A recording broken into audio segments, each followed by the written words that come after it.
Office সামলেছিলাম আমি রাজপথে, কোথায় ছিল মোদি অমিত শাহ সেদিন আপনার সাথে?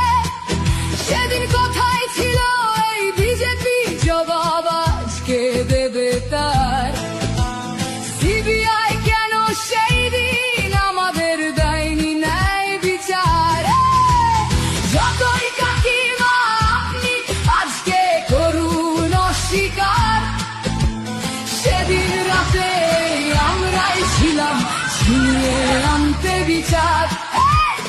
কাকিমার সাথে এতদিন কখনো দেখা করেননি মোদি,